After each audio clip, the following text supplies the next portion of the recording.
반갑습니다. 8월 4일 월요일 큐티 스케치 시간입니다. 오늘 본문은 에스겔 12장 17절부터 28절까지의 말씀입니다. 오늘 본문은 이렇게 시작합니다.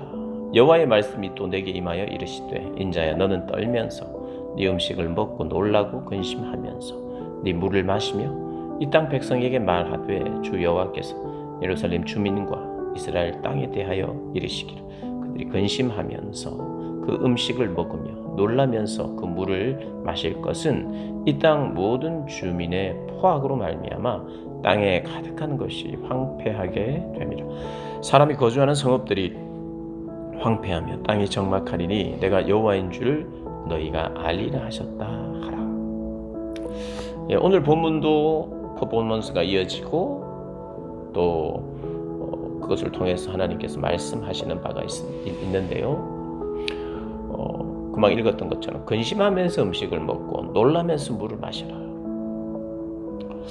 우리가 다 경험해보지는 않았습니다만은 굉장히 쫓길 때 숨어서 뭔가를 먹어야 하는, 이게 누군가가 나를 발견하거나 찾으면 안 되는, 가끔씩 이제 군대에서 훈련을 할 때 적이 언제든지 올 수 있기 때문에 훈련을 할 때도 부대가 이동을 하고 쉴 때도 총을 들고 먹을 때도 경계를 하면서 이렇게 합니다.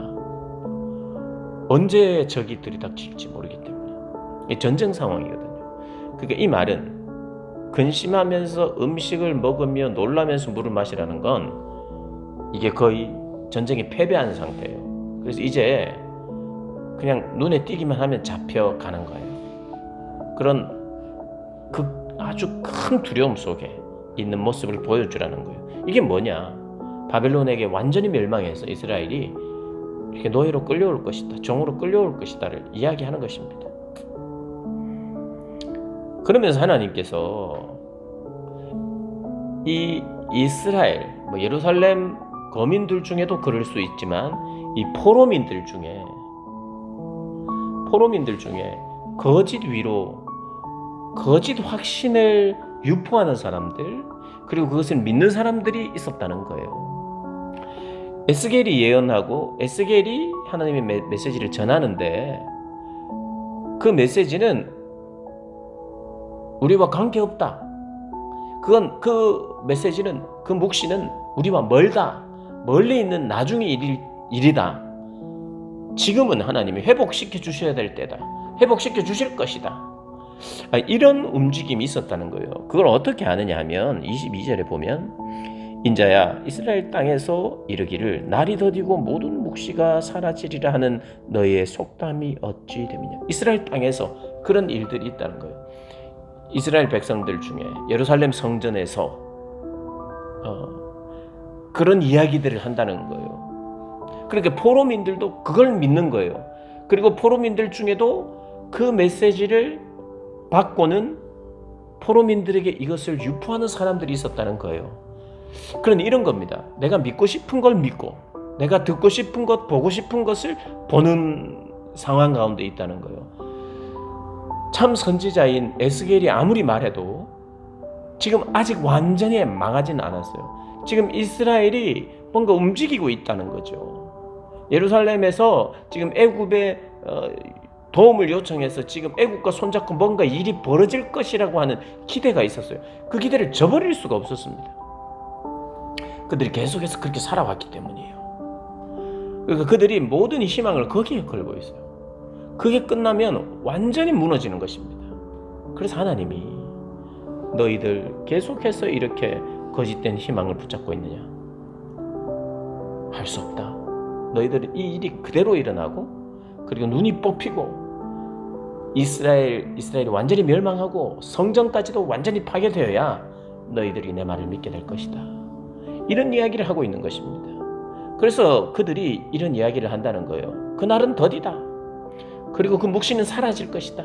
지금 여러 예언자들이, 특별히 에스겔과 같은 사람이 성전이 무너질 것이다, 예루살렘이 망할 것이다 말은 하지만 그것은 사라질 것이다. 그걸 마치 신앙적으로 표현하는 거예요. 신앙적으로 우리는 안 된다, 우리는 패배한다 이런 이야기보다는 하나님이 도우시면 된다, 이 이야기가 더 설득력이 있잖아요. 그리고 더 믿고 싶잖아요. 너는 아무리 해도 지금은 안 될 거야. 이번 텀은 안 돼. 절대 안 돼. 이렇게 이야기하는데 어떤 쪽에는 하나님이 우리와 함께 하시면 안 될 일이 뭐가 있느냐? 불가능한 일이 없다. 하나님이 우리를 도와주실 것이다. 이렇게 이야기하면 여러분 누구의 말을 들을 거예요? 이게 하나님이 도와주시면 이 이야기를 들을 거 아닙니까? 여기 더 믿음도 생기는 거예요. 뜨거움도 올라오는 거예요. 근데 하나님은 그게 아니었어요. 이스라엘 백성들 사이에 그 말을 지금 부정적인 말 하지 마. 우리 끝까지 항전하다가 죽으면 죽으리라는 각오로 해야지. 여기에 더 무게가 실려요. 에스겔처럼 아니다. 우리 이제 대항하지 말자. 우리 힘을 거기에 쏟지 말자. 우리 완전히 멸망해. 큰일 나. 이렇게 하면 매국노가 되는 거예요. 매국노. 그래서 예레미야 선지자도 매국노라고. 에스겔은 포로지에서 그런 이야기를 하면 누군가가 매국노라고 막 하지 않더라도 그런 입장이에요. 하나님이 피해자인 우리에게 이러지는 않으실 것이라는 생각이 가득했던 거예요. 그래서 날이 더디다 이야기하고 그날은 멀다 이렇게 이야기합니다. 그 묵시는 멀리 있는 날이다. 더디 온다 이렇게 이야기합니다. 그러나 하나님은 심판의 임박성을 계속해서 이야기했어요. 반드시 먼 게 아니다. 반드시 신속하게 이루어진다. 그래서 그 속담은 없어질 것이다. 더 이상 이스라엘에 나돌지 않을 것이다. 그날이 멀거나 더디 오거나 그러지 않기 때문이다. 실제로 일어나기 때문에 5, 6년 후에 일어납니다. 그래서 현실을 회피하기 위해서 자기를 기만하는 거예요. 거짓 선지자들이 의도적으로 그것을 속여 먹어야지 이렇게 속여서 거짓 위로 희망 회로를 돌리게 한 다음에 완전히 멘붕에 빠져서 완전히 파멸을 이루도록 하겠다는 그런 계획을 가지고 한 건 아니에요. 왜냐하면 자기도 살고 싶어요. 자기도 회복하고 싶은 거예요. 근데 하나님의 말씀과 하나님의 방법대로가 아니었던 거예요. 하나님의 이름을 들먹일 때는 언제 들먹이냐? 하나님이 지금 우리와 함께 하신다. 도와주신다. 그러니까 지금 우리와 함께 하세요. 분명한 것은. 그런데 함께 하시는 방식은 예루살렘을 보호하고 이스라엘 백성들을 보호한 다음에 힘을 키워서 외세를 물리치는 이런 방식은 아니에요. 바벨론에게 완전히 짓밟히는 방식. 깨닫고 돌아오게 하시는 방식이었어요. 끝까지 버티는 거예요.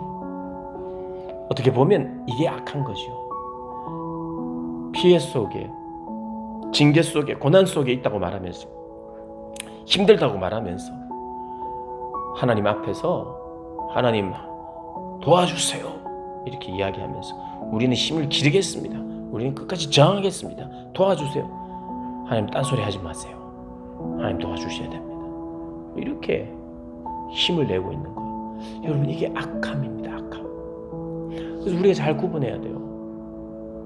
피해를 당하고 있고 또 어려움 속에 있고 그래서 그것이 그렇다고 해서 무조건 위로만 받아야 되는 게 아니에요. 거짓 위로가 되지 않습니다. 철저히 수술해야 돼요. 수술. 암 환자가 있어서 당장 수술해야 돼요. 당장. 근데 아파요, 힘들어요, 여러 가지 이유로 안 된다고 이야기할 때 그래도 해야 된다고 자꾸 지금 뭐 하고 있느냐 그래도 해야 된다고 말할 때 눈물 흘리면서 안 그래도 힘든데 안 그래도 아픈데 왜 더 힘들게 합니까?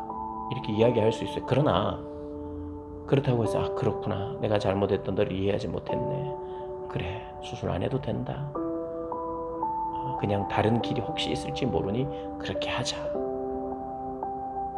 그렇게 하고 가만히 있을 사람이 어디 있겠느냐 빨리 수술하면 되는데 하나님 수술을 원하세요. 수술 고름을 짜내고 아파도 그래서 완전히 드러내고 긴 시간을 통해서 항암도 하고 긴 시간 동안 항암도 하고 뭐 이렇게 아무리 활동하고 싶고 뭔가 하고 싶은 일이 많아도 온전히 치료하는 데만 목표를 두고 왜요? 나중에 건강한 모습을 위해서 의사가 말하는 방식대로 최고의 권위를 가진 의사의 방법대로